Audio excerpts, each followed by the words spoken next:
నా పేరు భాస్కర్ రావు. మాది ఖమ్మం జిల్లా కమ్మరవరం మండలం బాలిగూడెం. నాకు గుండె ప్రాబ్లం ఉంది. గుండె ప్రాబ్లం నుంచి కొన్ని రోజుల నుంచి బాధపడుతున్నాను. నేను ఖమ్మంలో ప్రైవేట్ హాస్పిటల్లో అశితేజ కాడ చూసుకున్నాను. గుండె మార్పిడి చేయాలని చెప్పారు నాకు. నేను తర్వాత విశాల్ సార్ని కలిశాను. విశాల్ సార్ తర్వాత నాకు చాలా ప్రాబ్లమ్స్ ఉన్నాయని చెప్పారు. థైరాయిడ్, యూరిక్ యాసిడ్ అన్నీ నాకు ఉన్నాయి. తర్వాత విశాల్ సార్ నన్ను ఎన్ని టెస్టులు మొత్తం చేయించారు. చేయించిన తర్వాత కంపల్సరీ అవసరం గుండె మార్పిడి చేయాలని చెప్పారు. తర్వాత నాకు సారు ఏప్రిల్ 27వ తారీఖున గుండె మార్పిడి చేశారు.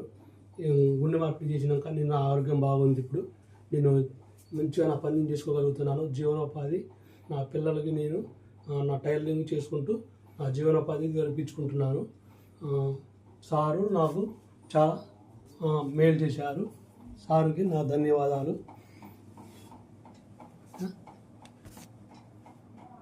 నా పుండు గాయం కూడా మంచిగా మానిపోయింది. ఇప్పుడు నాకు ఎలాంటి ప్రాబ్లం లేదు. కాలు కూడా కొంచెం నాకు పోలియో ఉంది. అయినా సరే సారు ధైర్యం చేసి నాకు ఆపరేషన్ చేశారు.